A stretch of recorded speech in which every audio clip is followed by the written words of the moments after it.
Hello दोस्तों, मैं राहुल कुमार आपके अपने यूट्यूब चैनल डीडीवी कैंपस में आप सभी का स्वागत करता हूं। दोस्तों, आज की जो हमारी वीडियो होगी वो जनरल साइंस यानी सामान्य विज्ञान पे होगी। इसमें जो हम टॉपिक कवर करेंगे उसका नाम है मैकेनिक्स यानी यांत्रिकी। मैकेनिक्स के किसी भी एग्जाम्स में जितने भी ऑब्जेक्टिव टाइप के क्वेश्चन बनते हैं उसका जो सारा सिलेबस है, आज वो सारा सिलेबस अपनी एक ही वीडियो में आज हम कवर करेंगे। जो कि ये वीडियो होगी, ऐसी वीडियो आपको यूट्यूब में कहीं नहीं मिलेगी। तो प्लीज़ आपसे रिक्वेस्ट है कि आप वीडियो को बिना स्किप किए हुए वीडियो को लास्ट तक देखें। साथ ही अगर आप हमारे चैनल पर नए हैं तो सबसे पहले हमारे चैनल को सब्सक्राइब कर लें। बगल में जो बेल आइकॉन है, बेल आइकॉन को प्रेस कर दें ताकि हमसे आने वाली जो भी वीडियो की नोटिफिकेशन है वो सबसे पहले आप तक पहुंचे। तो ये जो हमारी वीडियो होगी कौन सी होगी दोस्तों, पार्ट 1 होगी। और जनरल साइंस की ये स्पेशल जो फिजिक्स का एक टॉपिक आता है मैकेनिक्स, ये उसी पे होगी। तो आइए बिना देरी के वीडियो को शुरू करते हैं। तो आज का आप देख सकते हैं हमारा टॉपिक क्या है दोस्तों, जनरल साइंस यानी सामान्य विज्ञान। इसमें हम कितने टॉपिक को देखेंगे? पहला देखेंगे यांत्रिकी, दूसरा देखेंगे गति एवं गति के नियम, तीसरा देखेंगे बल, और चौथा देखेंगे सार्वत्रिक गुरुत्वाकर्षण, और पांचवा घर्षण, और छठा कार्य ऊर्जा, और सातवां जो देखेंगे वो है द्रव्य के यांत्रिकी गुण। दोस्तों, फिजिक्स में ये जो 6-7 टॉपिक अगर आप पढ़ लेते हैं तो इससे बाहर कहीं भी कोई भी फिजिक्स के क्वेश्चन नहीं बनते हैं। तो आपको वीडियो को बिना स्किप किए हुए वीडियो को लास्ट तक देखना है। तो सबसे पहले हमारा क्वेश्चन आता है कि विज्ञान कहते हैं किसको हैं?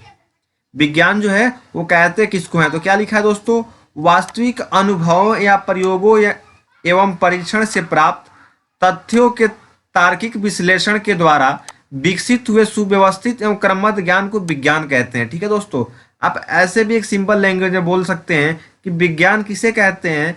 किसी क्रमबद्ध विशिष्ट ज्ञान को ही क्या कहते हैं दोस्तों, विज्ञान कहते हैं। दोस्तों फिर से आपको बता दिए कौन सा हमारा टॉपिक होगा दोस्तों, तो इसमें हम मैकेनिक्स यानी यांत्रिकी पढ़ेंगे। उसके बाद क्वेश्चन आते हैं कि विज्ञान को कितने भागों में बांटा जाता है।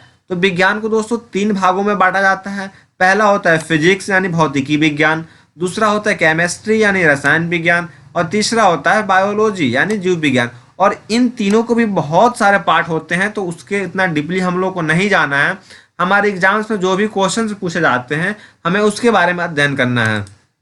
ठीक है दोस्तों, उसके बाद हमें क्या पढ़ना है? भौतिकी यानी फिजिक्स में मैकेनिक्स आता है, हम उसे पढ़ते हैं। मैकेनिक्स किस में आता है दोस्तों, तो फिजिक्स में आता है। आपको ये बातें ध्यान रखनी है। और हम स्पेशल कौन सा सब्जेक्ट पढ़ने वाले हैं, तो फिजिक्स पढ़ने वाले हैं जनरल साइंस में। क्या दोस्तों, जनरल साइंस में फिजिक्स पढ़ने वाले हैं। फिर एक क्वेश्चन आता है कि भौतिकी विज्ञान यानी फिजिक्स जो है वो कहते किसको हैं? तो विज्ञान की वह शाखा को भौतिक विज्ञान कहते हैं जिसमें हम प्रकृति में होने वाली घटनाओं की व्याख्या करने और उन्हें मापन का प्रयास करते हैं, उससे हम क्या कहते हैं? भौतिक विज्ञान कहते हैं। जैसे में दोस्तों आपने सुना होगा वृक्ष टूटकर सेब पृथ्वी पर ही क्यों गिरता है। भौतिकी विज्ञान इसकी व्याख्या करता है। मतलब जो भी सेब गिरता है जमीन पे वो ऊपर क्यों नहीं जाता, वो नीचे ही क्यों आता है, इसकी व्याख्या जो मिलेगी आपको वो फिजिक्स में मिलेगी। ठीक है दोस्तों, उसके बाद लोहा की एक सीधी छड़ जब पानी में भरी बाल्टी में डुबोया जाता है तो वह मुड़ी हुई दिखाई देने लगती है। इसका भी व्याख्या किस में मिलता है दोस्तों, तो इसका भी व्याख्या आपको किस में मिलेगा? फिजिक्स में मिलेगा। अध्ययन की सुविधा के लिए हम भौतिक को कितने भागों में बांटते हैं, तो निम्नलिखित भागों में बांटते हैं। पहला क्या आता है दोस्तों, यांत्रिकी जो हम पढ़ने वाले हैं। उसके बाद क्या आता है दोस्तों, ऊष्मा, फिर आता है ध्वनि, फिर आता है प्रकाशिकीय, फिर विद्युत एवं चुंबकत्व, फिर आता है आधुनिक भौतिकी। ठीक है दोस्तों, ये था। अब आगे देखते हैं आगे क्या है। तो हमारा टॉपिक क्या है दोस्तों, मैकेनिक्स। पहले क्वेश्चन आता है कि मैकेनिक्स जो है वो कहते किसको है? यांत्रिकी जो है वो भौतिकी विज्ञान की वह शाखा है जिसमें पिंडों पर बल लगने का विस्थापित करने पर अनेक व्यवहार का अध्ययन करती है। इसके द्वारा वस्तु का मापन संबंधी जानकारी मिलती है। मतलब किसी भी हम पिंड पर यदि बल लगाते हैं या बल विस्थापित करते हैं तो उसमें अनेक परिवर्तन होते हैं, जिसका अध्ययन हम किस में करते हैं दोस्तों, तो मैकेनिक्स में करते हैं। किस में करते हैं दोस्तों, मैकेनिक्स में करते हैं। ठीक है, तो जो मैकेनिक्स का सबसे पहला टॉपिक आता है मेजरमेंट, मापन। क्या था दोस्तों, मापन यानी मेजरमेंट। सबसे पहले आता है कि जो मापने की विधियां है, जो मापने की राशियां है वो क्या है, यानी फिजिकल क्वांटिटी क्या है।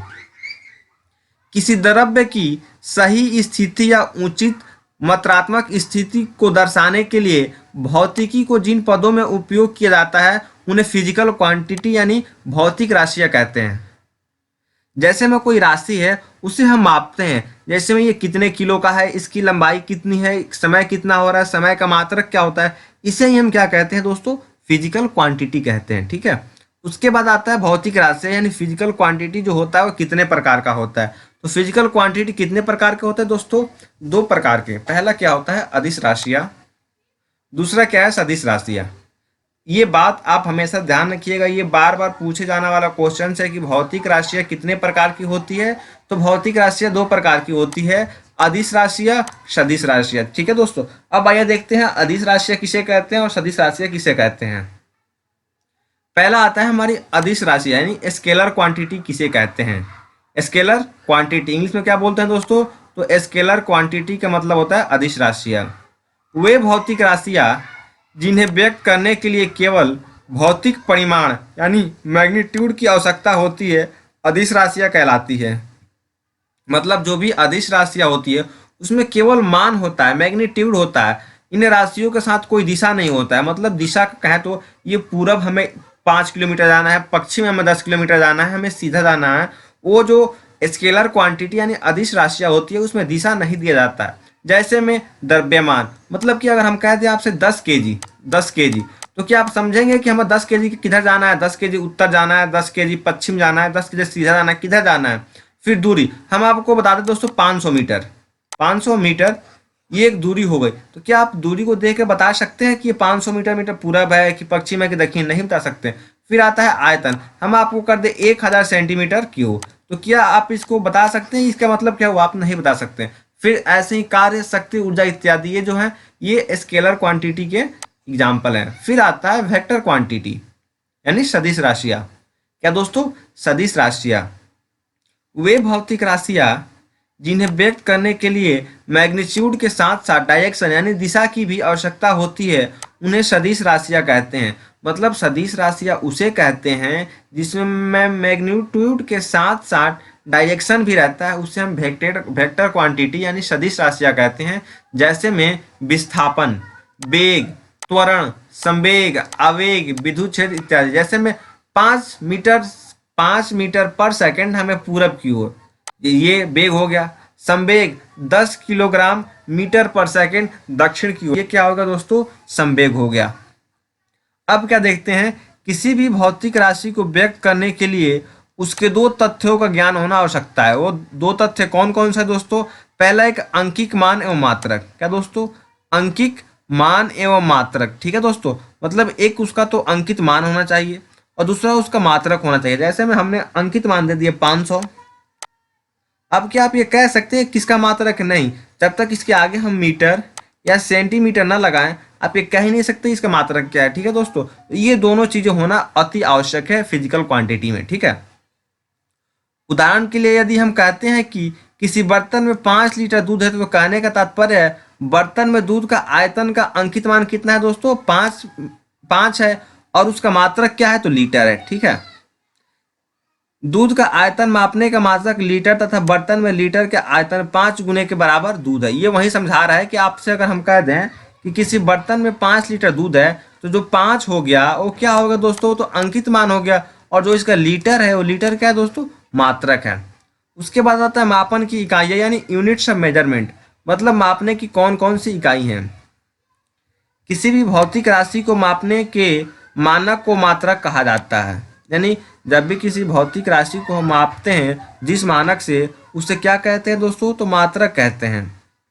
अगला टॉपिक क्या है दोस्तों, अगला पॉइंट क्या है, जब हम किसी भौतिक राशि, लंबाई, द्रव्यमान, समय इत्यादि को मापना होता है, तो इसके लिए एक निश्चित परिमाण को मानक मानकर एक निश्चित नाम देते हैं तथा इसे ही संबंधित राशि का मात्रक कहा जाता है। मतलब कि जब हमें किसी भी लंबाई, द्रव्यमान या समय को मापना होता है, तो एक हम संकेत देते हैं, मात्रक देते हैं, उससे क्या कहते हैं दोस्तों, राशि का मात्रक कहा जाता है। मात्रक कितने प्रकार के होते हैं दोस्तों, तो मात्रक जो होते हैं वो दो प्रकार के होते हैं। पहला क्या होता है, मूल मात्रक, और दूसरा क्या होता है, व्युत्पन्न मात्रक। मात्रक कितने प्रकार के होते हैं दोस्तों, दो प्रकार के होते हैं, मूल मात्रक तथा व्युत्पन्न मात्रक। बात करते हैं आगे क्वेश्चन में अपने मूल मात्रक यानी फंडामेंटल यूनिट। मूल मात्रक को इंग्लिश में क्या कहते हैं दोस्तों, फंडामेंटल यूनिट। अब कहते हैं कि फंडामेंटल यूनिट जो है वो किसको कहते हैं? भौतिकी के अंतर्गत आने वाली वे सभी भौतिक राशियों को व्यक्त करने के लिए कुछ स्वतंत्र मानकों का प्रयोग किया जाता है। ये मानक अन्य किसी मानक पर निर्भर नहीं करते हैं, अतः इन्हें मूल मात्रक यानी फंडामेंटल यूनिट कहते हैं। मतलब मूल मात्रक वे हैं जो अपने आप में एक यूनिक होते हैं तथा किसी दूसरे राशि पर निर्भर नहीं रहते हैं, वो अपने अनुसार जाने पहचाने जाते हैं। उन्हें हम क्या कहते हैं दोस्तों?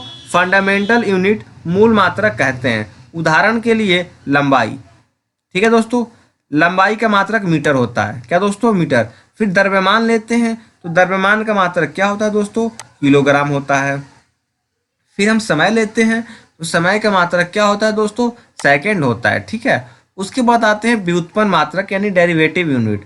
व्युत्पन्न मात्रक किसे कहते हैं? वे मात्रक जो दो या दो से अधिक मूल मात्रकों से प्राप्त होते हैं, मूल मात्रकों की सहायता से निर्मित किए जाते हैं, उन्हें व्युत्पन्न मात्रक कहते हैं। मतलब कहने का मतलब है कि व्युत्पन्न मात्रक हम उसे कहते हैं जो मूल मात्रक की सहायता से बनाए जाते हैं, उन्हें हम व्युत्पन्न मात्रक कहते हैं। जैसे में व्युत्पन्न मात्रक कैसे बनता है और उसका क्या है उसको हम बताते हैं। सबसे पहले आता है व्युत्पन्न मात्रक में क्षेत्रफल। तो क्षेत्रफल का फॉर्मूला क्या होता है दोस्तों? तो लंबाई गुने चौड़ाई।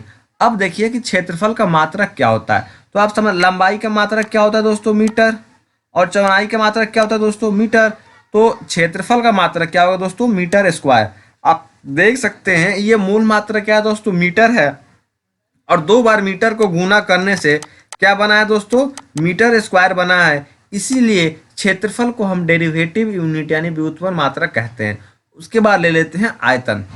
दोस्तों आपको इसको याद करते जाना है क्योंकि इसमें हम सभी का फॉर्मूला बताएंगे और साथ साथ उसके मात्रक कैसे बनते हैं, कैसे निकालते हैं, वो भी आपको हम बताएंगे, ठीक है। फिर आता है आयतन। आयतन का फॉर्मूला क्या होता है? लंबाई गुने चौड़ाई गुने ऊंचाई, ठीक है। फिर लेते हैं लंबाई। लंबाई का मात्रक क्या होता है दोस्तों? मीटर। चौड़ाई का भी मीटर हो गया और ऊंचाई का भी मीटर हो गया। मतलब कि इसमें 3 मीटर है, इसको गुना करेंगे तो ये हो जाएगा मीटर क्यूब। इसीलिए आयतन का मात्रक क्या होता है? Metre cube. और आयतन एक व्युत्पन्न मात्रक है, ठीक है। यहाँ तक किसी को कोई दिक्कत नहीं। बात करते हैं आगे की व्युत्पन्न मात्रकों की। तो आगे क्या होता है दोस्तों? घनत्व, डेंसिटी। डेंसिटी का फॉर्मूला क्या होता है दोस्तों? द्रव्यमान बटा में आयतन। द्रव्यमान बटा में आयतन, m बटा में v, ठीक है दोस्तों। यहाँ तक किसी कोई दिक्कत नहीं। द्रव्यमान का मात्रक क्या होता है दोस्तों? तो kg होता है। और आयतन का क्या होता है दोस्तों? मीटर क्यूब होता है। इसीलिए डेंसिटी का जो मात्रक बनता है वो होता है किलोग्राम पर मीटर क्यूब, ठीक है दोस्तों। या फिर आप इसको ऐसे भी लिख सकते हैं kg m की पावर -1, ठीक है दोस्तों। ऐसे भी इसको आप -3 ऐसे भी आपको लिख सकते हैं, ठीक है। फिर आता है वेग यानी वेलोसिटी। वेलोसिटी का फॉर्मूला क्या होता है दोस्तों? विस्थापन बटा में समय। विस्थापन का मात्रक क्या होता है? मीटर होता है। और समय का क्या होता है? सेकंड होता है। इसीलिए वेग का जो मात्रक होता है वो होता है मीटर पर सेकंड, ठीक है। उसके बाद आता है दोस्तों त्वरण, एक्सेलेरेशन। एक्सेलेरेशन का फॉर्मूला क्या होता है? वेग में परिवर्तन बटा में समय। और वेग में परिवर्तन क्या होता है दोस्तों? मीटर पर सेकंड। और फिर समय का मात्रक क्या होता है दोस्तों? सेकंड होता है। इसीलिए त्वरण यानी एक्सेलेरेशन का जो मात्रक होता है वो मीटर पर सेकंड स्क्वायर होता है। यहाँ तक किसी को कोई दिक्कत नहीं। फिर आता है संवेग, मोमेंटम।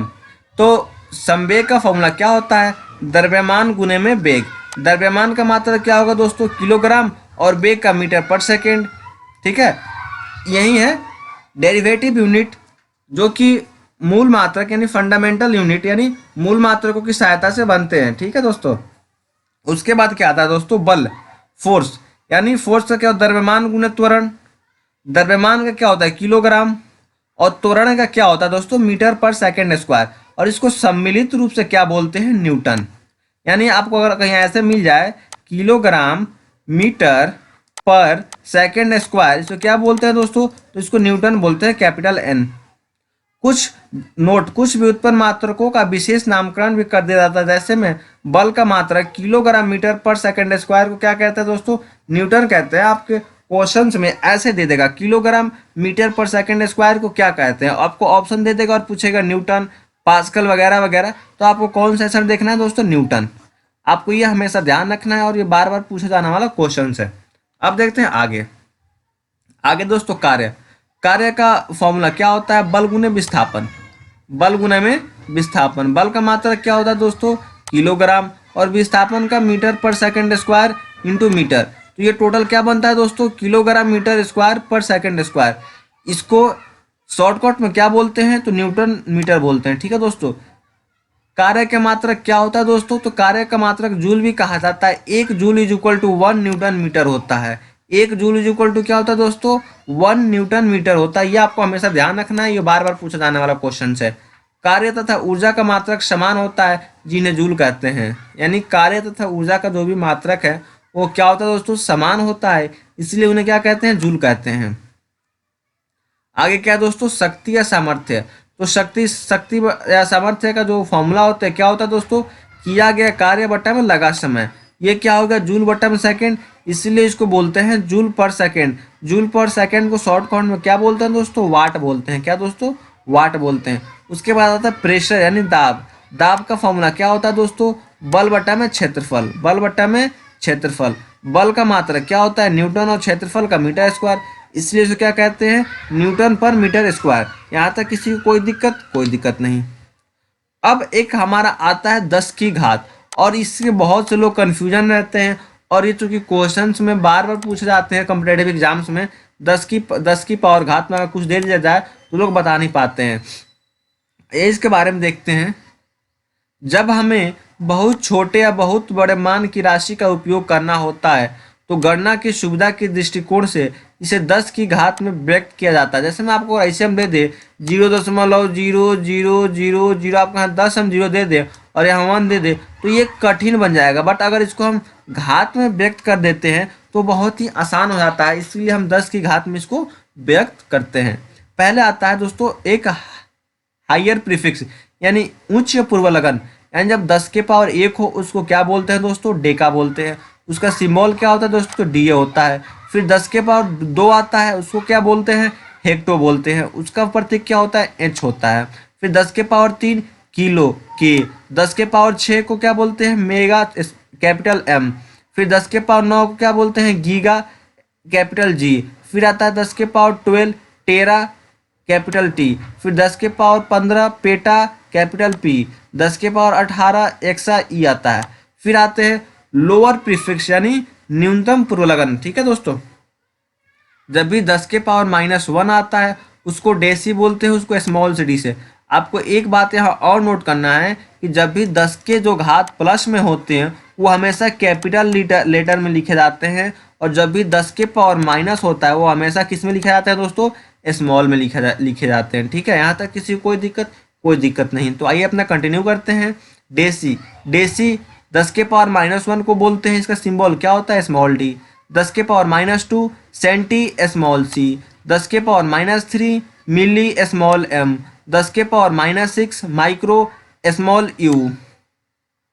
10 के पावर -9 नैनो स्मॉल एन। 10 के power -12 pico small P.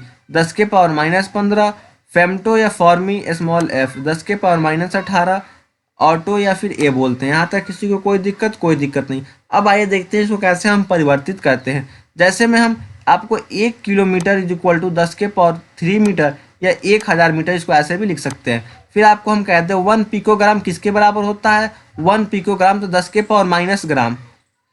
Pico किसको बोलते हैं दोस्तों? तो आप कहेंगे सर पीको किसको बोलते हैं? तो 10 के पावर -12 को क्या बोलते हैं दोस्तों? पीको बोलते हैं। और 1 पिकोग्राम पूछ रहा है तो इज इक्वल टू 10 के पावर -12 ग्राम हो गया। आता किसी को कोई दिक्कत नहीं। फिर आता है नैनोमीटर। फिर आपको देखना होगा कि नैनोमीटर कितने को बोलते हैं दोस्तों? तो आप कहेंगे 10 के पावर -9 हो तो उसको नैनो बोलते हैं, यानी 10 के पावर -9 मीटर को नैनोमीटर बोलेंगे। इसी प्रकार आप ये सभी देख सकते हैं, और आप इन सभी का स्क्रीनशॉट एक बार ले लें दोस्तों।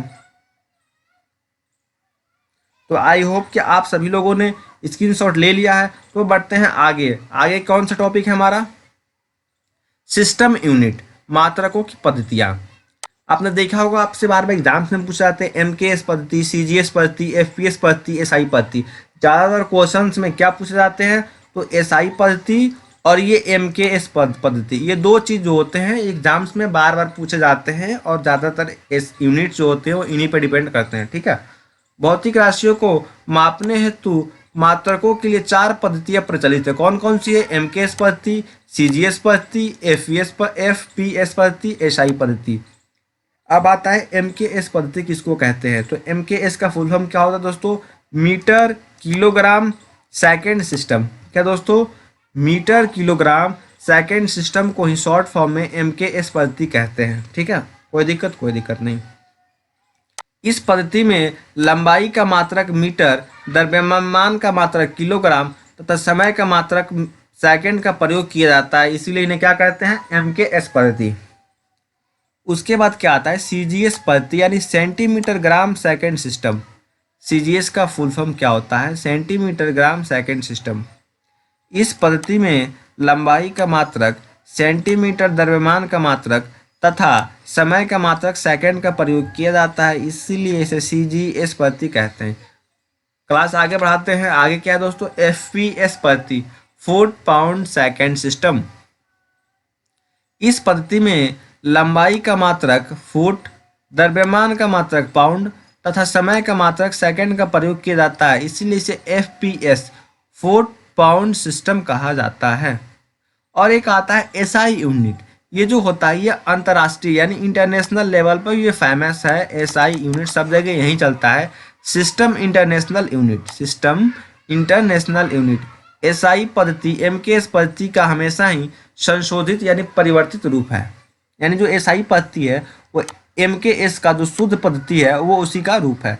सन 1960 में अंतर्राष्ट्रीय मापतौल अधिवेशन में एसआई पद्धति का सर्वमान्य घोषित किया गया तथा अब इसी पद्धति को मानक रूप से प्रयोग में लाया जाता है। यहाँ तक किसी कोई दिक्कत नहीं।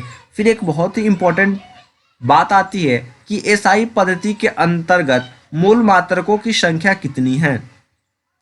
तो एसआई पद्धति के अंतर्गत मूल मात्रकों की जो संख्या वो कितनी है दोस्तों?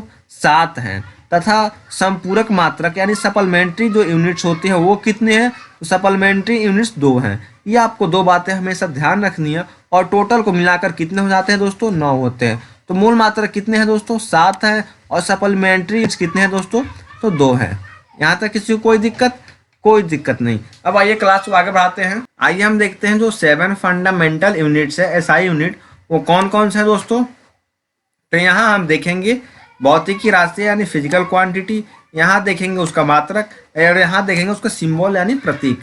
तो पहला आता है लंबाई। इसको तो सबको पता होगा कि लंबाई का जो एसआई मात्रक क्या है दोस्तों? मीटर है।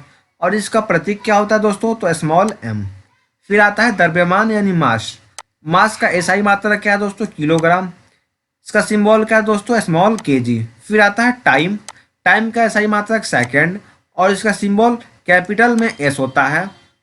फिर आता है विद्युत धारा, इलेक्ट्रिक करंट। इसका मात्रक क्या होता है दोस्तों? एम्पियर होता है और एम्पियर का सिंबल क्या होता है? Capital A. फिर आता है टेम्परेचर यानी टेम्परेचर का एसआई मात्रक केल्विन, कैपिटल में के होता है। फिर आता है ज्योति तीव्रता, ल्यूमिनियस इंटेंसिटी। फिर उसका एसआई मात्रक क्या होता है दोस्तों? कैंडिला होता है और इसका प्रतीक क्या होता है? Capital C small D, C D. फिर आता है पदार्थ की मात्रा यानी अमाउंट ऑफ सब्सटेंस। इसका मात्रा क्या होता है दोस्तों? मोल होता है। इसको कैसे प्रतीक? कैपिटल एम ओ एल, इसको ये होता है इसका सिंबल। दोस्तों ये है हमारे 7 फंडामेंटल्स यूनिट जिसका आप स्क्रीनशॉट ले लें। ये बहुत ही इंपॉर्टेंट और आप अगर किसी भी कम्पिटेटिव एग्जाम साथ में अगर आप 9, 10, 12 या फिर किसी भी क्लास में पढ़ते हैं तो ये भी आपके लिए बहुत ही इंपॉर्टेंट है। सो प्लीज़ आप इसका एक बार स्क्रीनशॉट ले लें। जी हाँ, आप सभी लोगों ने स्क्रीनशॉट ले लिया। अब बढ़ते हैं आगे। आगे कौन सा हमारा है? एसआई पद्धति के दो जो सप्लीमेंट्री यूनिट होते हैं वो कौन कौन से होते हैं? तो सबसे पहला कौन सा होता है दोस्तों? समतल कोण यानी प्लेन एंगल। इसका मात्रक क्या होता है? रेडियन होता है। इसका प्रतीक क्या होता है दोस्तों? RAD होता है। क्या होता है? RAD। उसके बाद होता है ठोसीय कोण, सॉलिड एंगल। इसका एसआई मात्रक क्या होता है? स्टेरेडियन होता है और इसका प्रतीक क्या होता है दोस्तों? SR होता है। ठीक है, यहाँ तक किसी को कोई दिक्कत नहीं। फिर आगे आता है मीटर पद्धति किसको कहते हैं? क्या दोस्तों? मीटर पद्धति जो है वो किसको कहते हैं?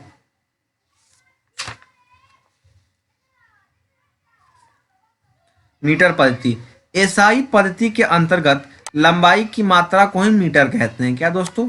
एसआई पद्धति के अंदर जो जितना लंबाई का मात्रक होता है, लंबाई यानी जो लंबा लंबा है, इसका जो भी मात्रक होगा, ये भी एक रेखा, इसका जो मात्रक होता है तो क्या कहते हैं दोस्तों?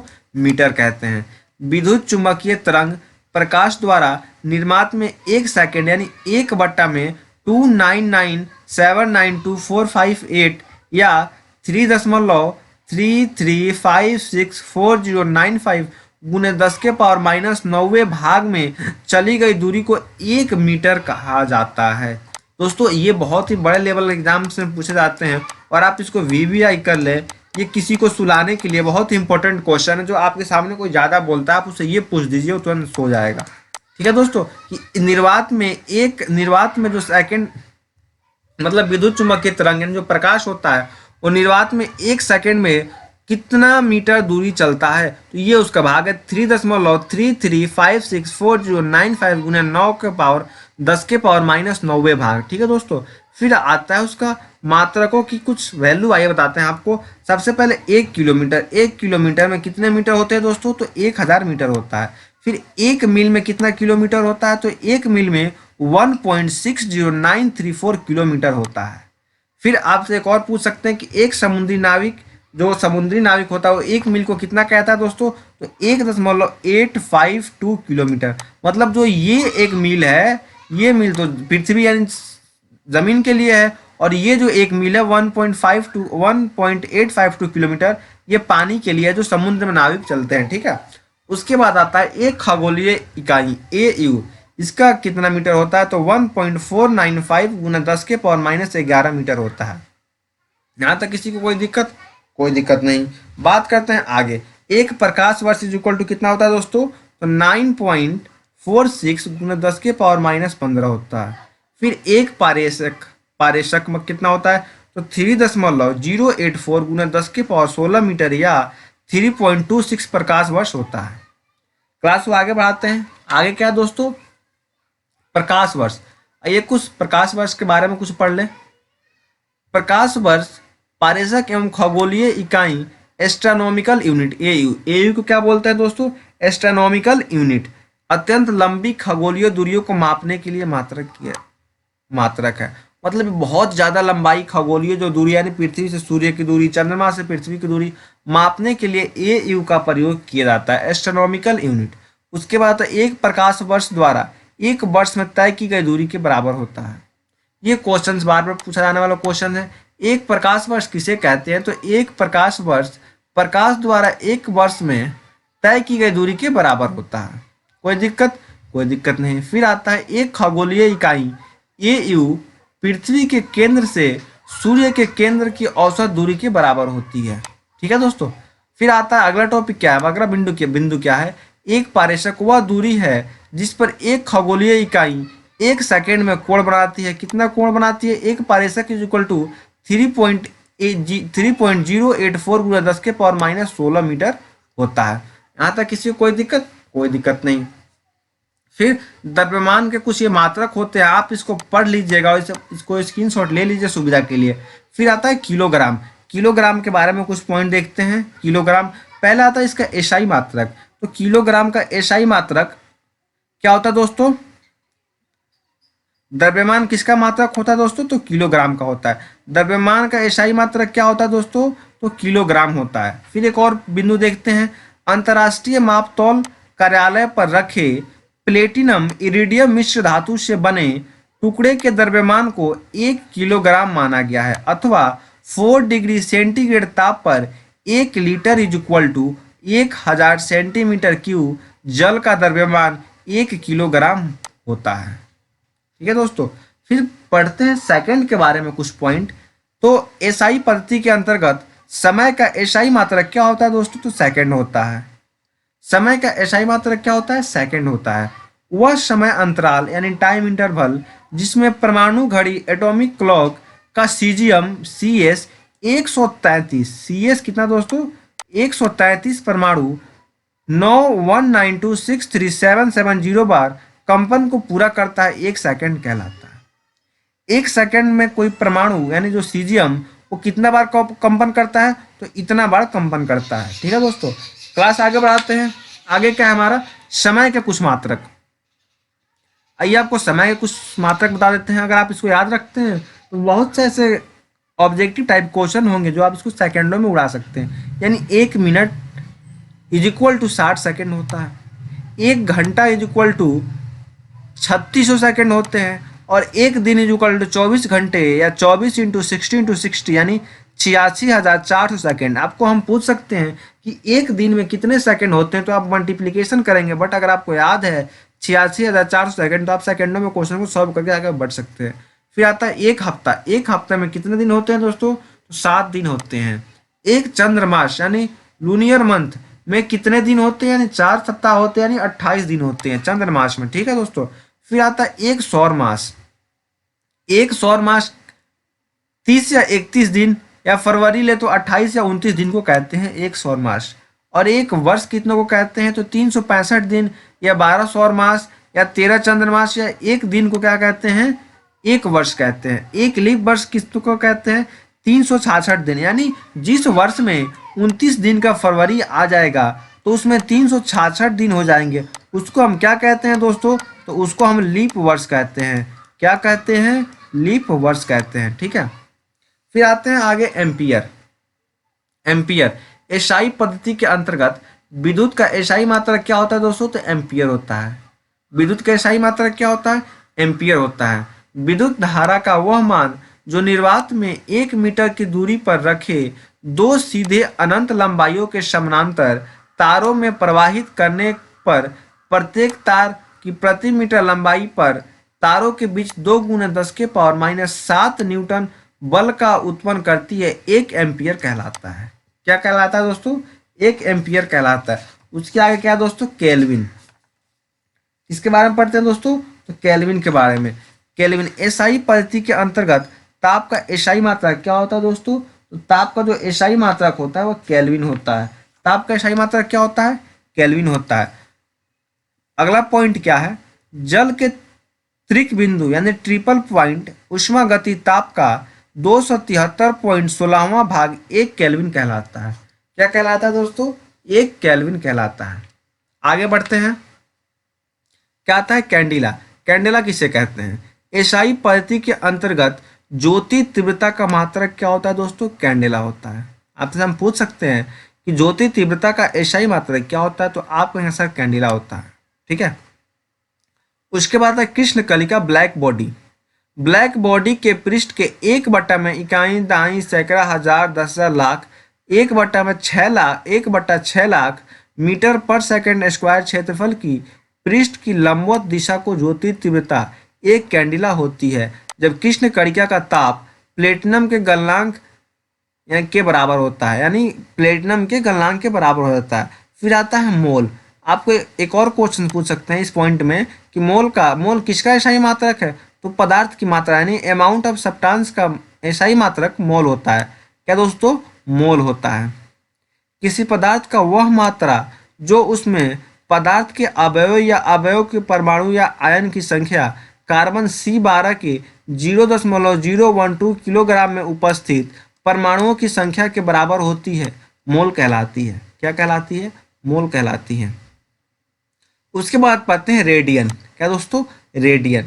रेडियन किसका एसआई मात्रक है, तो समतल कोण का एसआई मात्रक क्या होता है दोस्तों, रेडियन होता है। ठीक है। वह कोण जो वृत्त की त्रिज्या के बराबर की चाप की वृत्त के केंद्र पर बनता है, रेडियन कहलाता है। फिर आता है स्टेरेडियन। ठीक है। फिर स्टेरेडियन किसका एसआई मात्रक है दोस्तों, तो ये सप्लीमेंट्री यूनिट यानी ठोसीय कोण का एसआई मात्रक होता है। घन कोण का वह मान जो गोले के पृष्ठ के उस भाग जिसका क्षेत्रफल गोले की त्रिज्या के वर्ग के बराबर होती है द्वारा गोले के केंद्र पर बनाया जाता है, रेडियन स्टेरेडियन कहलाता है। ठीक है। आगे बढ़ते हैं। आगे क्या है, कुछ मात्रक है जो बहुत ही आपके लिए इंपॉर्टेंट है। सबसे पहले हम उसको बताएंगे आपको। उपरोक्त मात्रकों की अतिरिक्त कई अन्य मात्रक जो सामान्य व्यवहार में प्रचलित होते हैं। कुछ प्रचलित मात्रक निम्नलिखित है। पहला आता है 1 इंच। 1 इंच में कितने सेंटीमीटर होते हैं, ये बहुत से एग्जाम्स में पूछे जाते हैं कि 1 इंच में कितने सेंटीमीटर होते हैं, तो 2.54 सेंटीमीटर होते हैं। 1 फुट में कितने इंच होते हैं? तो 1 फुट में 12 इंच होते हैं। और 1 फुट में कितने सेंटीमीटर होते हैं? तो 30.48 सेंटीमीटर होते हैं। क्योंकि 6 फुट इज इक्वल टू 30.48 गुने 6 सेंटीमीटर इज इक्वल टू 183 गुने 10⁻⁻7 नैनोमीटर होते हैं। 1 माइक्रोन इज इक्वल टू कितने होता है? 10⁻⁻6 मीटर। 1 एंगस्ट्रम इज इक्वल टू कितना होता है? 10⁻10 मीटर। ठीक है, या सामान्यतः तरंगदैर्घ्य को 1 स्टंगन में मापते हैं। ठीक है, 1 बैरल मीटर, ये तो बार बार पूछा जाता है एसएससी में। बैरल बैरल बैरल क्या है दोस्तों? तो 1 barrel is equal to 159 litre लगभग में होता है। ठीक है, एक barrel is equal to 159 litre लगभग होता है। 1 हॉर्स पावर, ये भी बार बार एग्जाम से पूछ जाते हैं, बहुत लोग कंफ्यूज होते हैं। 1 हॉर्स पावर यानी अश्व शक्ति इज इक्वल टू क्या होता है? तो 746 वाट होता है। ये किसका मात्रक है? ये शक्ति का मात्रक है। 1 विद्युत धारा का मात्रक क्या होता है? एम्पियर होता है।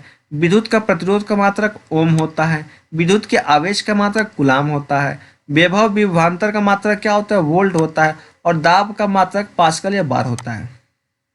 और अब आपको एक लास्ट और बहुत ही इंपॉर्टेंट आपको एक हम बात बताने वाले हैं, सम स्पेशल मेजरमेंट इंस्ट्रूमेंट। मतलब कुछ ऐसे आपको हम इंस्ट्रूमेंट बताएंगे जो तो एग्जाम्स में बार बार पूछे जाते हैं और आपके लिए बहुत ही इंपॉर्टेंट है, आपकी जनरल लाइफ के लिए। ठीक है दोस्तों, तो आइए देखते हैं कौन कौन से हैं। पहला आता है बैरोमीटर। ये भी एग्जाम्स में बार बार पूछा जाने वाला क्वेश्चन, और आप इसको वीवीआई कर लें। ये जो सभी है ये बहुत ही इंपॉर्टेंट है और एग्जाम्स में बार बार पूछे जाते हैं। तो जो बैरोमीटर होता है वो किसका मात्रक होता है या किस चीज़ को मापने में उपयोग में लाया जाता है? तो वायुमंडलीय दाब को मापने में। ठीक है, फिर आता है हाइड्रोमीटर। हाइड्रोमीटर से क्या नापते हैं? तरल पदार्थों का सापेक्षिक घनत्व। हाइग्रोमीटर से सापेक्षिक आर्द्रता यानी ह्यूमिडिटी। फिर मैनोमीटर से क्या नापते हैं? गैसों का दाब या सापेक्षिक घनत्व। फिर गैल्वेनोमीटर से क्या नापते हैं? विद्युत धारा की उपस्थिति या सापेक्षिक घनत्व। यहाँ तक किसी को कोई दिक्कत नहीं। ऑडियोमीटर से क्या नापते हैं? ध्वनि की तीव्रता। एनीमोमीटर से क्या नापते हैं? वायु की गति। एमीटर से विद्युत धारा। वोल्ट मीटर से विभवांतर। और पाइरोमीटर से उच्चतम तापमान। और सिस्मोग्राफ, ये बहुत ही इंपॉर्टेंट है। सिस्मोग्राफ से क्या नापते हैं? तो आप हमेशा ध्यान रखिएगा कि सिस्मोग्राफ से भूकंप नापते हैं। बहुत लोगों को पता है और बहुत लोग इसमें कंफ्यूज भी रहते हैं। ठीक है, फिर आता है थर्मामीटर। थर्मामीटर से क्या नापते हैं? तापमान मापने में। ठीक है दोस्तों, लैक्टोमीटर दूध का अपेक्षित घनत्व। ठीक है, फिर आता है कैरोमीटर। कैरोमीटर से क्या नापते हैं? स्वर्ण की शुद्धता।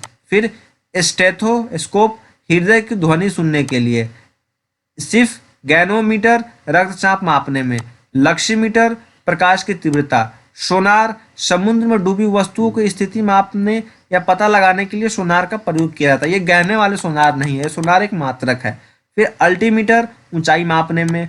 फैदोमीटर समुद्र की गहराई मापने में। स्पीडोमीटर चाल मापने के लिए। ऑडोमीटर किसी वाहन द्वारा तय की गई दूरी को। ठीक है, फिर आता है फिनोमीटर। फिनोमीटर से क्या नापते हैं? विद्युत चुंबकीय तरंग की आवृत्ति। फिर आता है ऑक्सोनोमीटर पौधे की वृद्धि दर मापने के लिए। फिर आता है टैकोमीटर वायुयान तथा मोटर की नावों की गति के लिए। फिर आता है एक्टीमीटर सूर्य की किरण की तीव्रता। दोस्तों ये थी हमारी कुछ इंपॉर्टेंट यंत्र। आप इसका स्क्रीनशॉट ले लें, और ये बार बार एग्जाम में पूछा जाने वाला है, तो आप इसका स्क्रीनशॉट ले लें। तो आई होप कि आपने स्क्रीनशॉट ले लिया होगा। और आपको हमारी वीडियो कैसी लगी कमेंट करके कमेंट बॉक्स में बताएं। साथ ही अगर आप हमारे चैनल पर नए हैं तो हमारे चैनल को सब्सक्राइब कर लें। साथ ही अगर आप ऐसे ही आगे भी वीडियो चाहते हैं यूजफुल वाली वीडियो, तो आपको करना होगा हमारा चैनल सब्सक्राइब, साथ में वीडियो को शेयर भी कर दें। तब तक के लिए धन्यवाद। मिलते हैं नई वीडियो में नई उमंग के साथ।